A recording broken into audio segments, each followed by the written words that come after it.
تخيل إن حياتك كلها تتقلب في يوم واحد من مدرسة خاصة وحياة مرفهة لمدرسة حكومية وعالم مختلف تماما، ولكن وسط كل التحديات دي موهبة واحدة كانت كفيلة تغير كل ده. فالنهاردة هنتكلم عن فيلم الحريفة، وهنعرف هل فيلم الحريفة أفضل فيلم كورة مصري، وهنعرف إيه سبب النجاح الكبير اللي حققه الفيلم.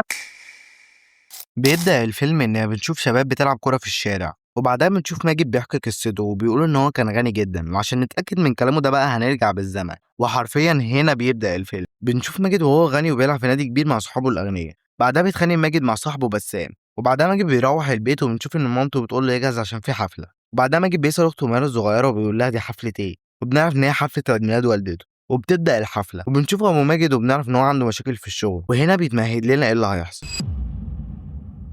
وبعدها بنشوف ماجد في المدرسة وبنشوفه واقف مع لانا، ودي تبقى حبيبة ماجد. وبعدها بسام بيقف معاهم وبيقول لماجد إن اسمه مش موجود في قائمة اللي هيروحوا الرحلة لأوروبا، وبيتفاجئ جدا ماجد وبيبعت لأبوه وبيسأله هو دفع الفلوس ولا لأ. وبعدها بنشوف ماجد بيسأل المدرب بتاعه وبيقول له ليه هو مش أساسي في الماتش، والمدرب بيرد عليه وبيقول إن هو مش بيسمع الكلام وبيلعب بالكرة لوحده وبيلف بيها الملعب.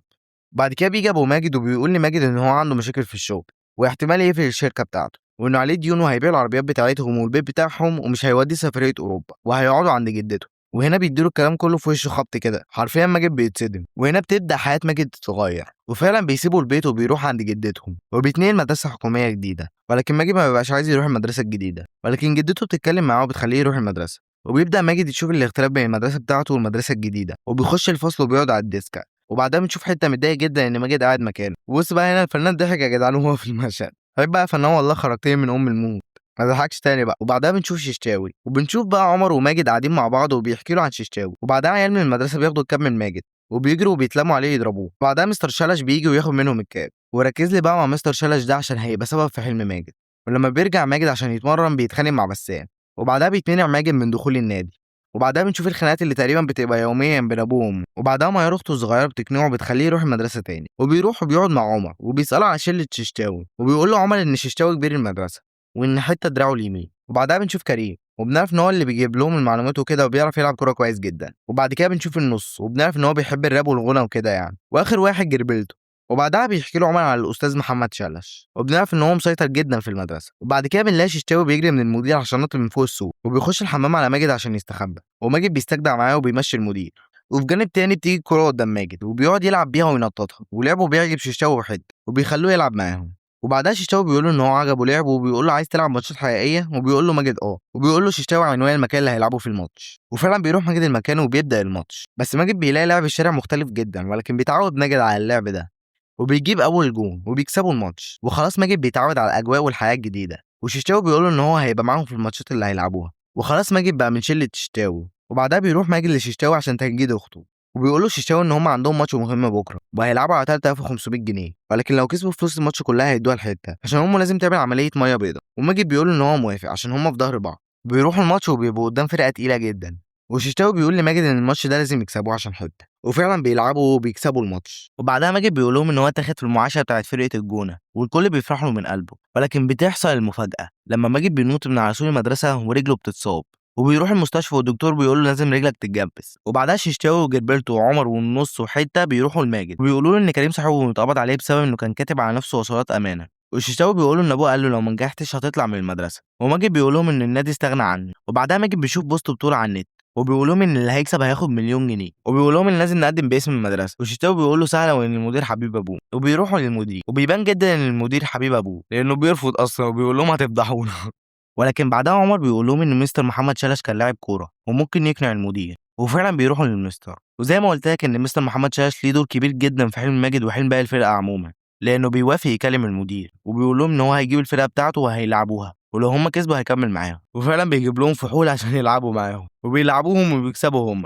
والمستر بيقول لهم ان هم محتاجين تمارين كتير جدا. ولكن بعدها بنشوفهم عند المدير وبيقول لهم ان هو وافق عشان مستر محمد شلش وان مستر محمد شلش هيدربهم. وبعدها ماجد بيقول لهم ان البطوله عشان يخشوها محتاجه 30,000 جنيه. وخلاص بيفقدوا الامل عشان هم معهمش ولا جنيه حرفيا، بس بيحاولوا يظبطوا ماجد مع صاحبته عشان ما بتردش عليهم النهارده عيد ميلادها، وبيظبطوه معاها فعلا. وفي جانب تاني بيروح ماجد واخته ميار وششتاوي عند صاحب ابوهم اللي كان معجب بلعبه جدا في الحفله، وفعلا بيوافق يدفع لهم فلوس البطوله. وبعدها بيروح عند الراجل اللي حبس كريم وبيديله الفلوس عشان يطلعه، وفعلا كريم بيطلع وبيبدا التدريب معاهم. بعد كده بنشوف بسام بيجي وبيقول لماجد ان هو هيشارك في نفس البطوله وبيتحداه وبيقول له ان هو اللي هيكسب. بعدها البطوله بتبدا وفي الشوط الأول الحريفة بتخسر، وبعدها مستر تشارلز بيزعق لهم وبيشد عليهم وبيوريهم فيديوهات لأهلهم وبيتشجعوا جدا لما بيشوفوا دعم أهلهم ليهم. والشوط التاني بيبدأ والحريفة بتكسب الماتش، ولما بيكسبوا راسة النص بتتشهر جدا والبطولة بتتشهر جدا برضه. وبعدها بيجي عزيز وبنعرف ان هو دخل البطولة عشان يسوق للأكاديمية بتاعته، فبيقول لماجد وششتاوي ان هم لازم يخسروا الماتش وهيدوهم فلوس مقابل ده، ولكن بيرفضوا وششتاوي بيتخانق معاه. وبتبدأ المباراة التانية، والشوط الأول بيخلص والحريفة بتبقى خسرانة 3-0 بسبب حتة، وبيلاحظ ده كابتن شلش.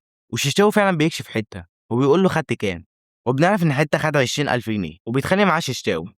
وبعدها ماجد بيهديهم وبيقول لحتة يصلح غلطته، وحتة فعلا بيلعب بجد وبيكسبوا الشوط التاني. وبعد كده بننتقل لمباراة نص النهائي وبيكسبوا المباراة بنتيجة 7-0.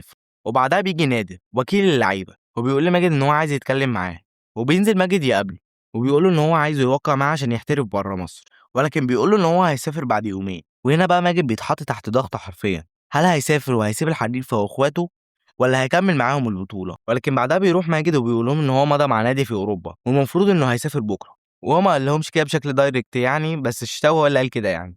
المهم ان بعدها بتبدا المباراه وماجد بيبقى خلاص رايح مطار القاهره عشان يسافر وبيوصل ابوه، ولكن في الطريق بينصحه ابوه بيقول له ما تخسرش الناس اللي بتحبك.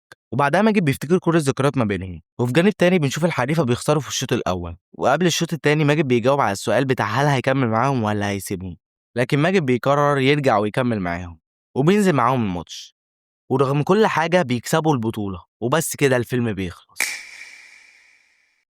نجاوب بقى على أسئلة الحلقة، بس قبل كده عايز أطرح أسئلة وهنجاوب عليها قدام شوية. أول سؤال، ليه ماجد رجع تاني؟ وهل ميار أخت ماجد كانت سبب في تغيير ماجد وتأقلمه على الحياة الجديدة؟ أولا، هل فيلم الحريف أفضل فيلم مصري؟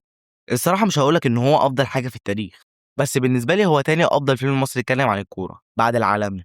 وكمان تقريبا الجزء التاني محقق أعلى إيرادات في الأفلام اللي اتكلمت عن الكورة في مصر، وتقريبا برضه الجزء الأول، فهو فعلا من أفضل الأفلام اللي اتكلمت عن الكورة وأنجحها. طب ليه فيلم الحريفة نجح نجاح كبير زي ده؟ هقولك عشان الفيلم كان من بطولة الشباب، لأن الجمهور دلوقتي بقى متحمس وعايز يشوف أعمال شباب زي مثلا سيكو سيكو من بطولة عصام عمر وطه دسوقي اللي هو دخل قائمة أعلى إيرادات في السينما المصرية. فهو نجح عشان من بطولة الشباب وليه علاقة بالكورة، وطبعا الشباب بتعشق الكورة، فهو ده سبب نجاح الفيلم. طب ليه ماجد رجع تاني بقى؟ أولا هقولك يا حبيب أخوك بسبب أبوه، لأن أبوه نصحه وقال له ما تبعدش عن الناس اللي بتحبك. بس السبب الأهم بالنسبة لي اللي خلاه يرجع فعلا إن هو بيحبهم بجد من قلبه، لأنه عاش معاهم لحظات بمواقف، ولما بعد عنهم حس الإحساس ده فعلا، فده اللي خلاه يرجع. وآخر سؤال بقى، هل ميار أخت ماجد كانت ليها سبب في تغيره وتأقلمه على الحياة الجديدة؟ هقول لك لأنها كانت بتشجعه وبتقف جنبه على طول، وسط لما كان أبوه وأمه على طول كانوا بيتخانقوا، فهو فعلا هي ليها دور كبير جدا في تغيره وإنه يتعود على الحياة الجديدة. وبس كده، ولكن في الآخر حابب أقول لك معلومة أو نصيحة دينية عشان محتواها يبقى مفيد لو 1% حتى، وهي إن مهما كانت ذنوبك باب التوبة مفتوح وارجع توب، لأن ربنا قال في القرآن إن مهما كانت أخطائنا ما ينفعش نيأس من رحمة ربنا، لأن باب التوبة مفتوح وربنا بيقبل توبة اللي بيرجع ليه بصدق، فمش عايزك تيأس لما تعمل ذنب أو ترجع لذنب.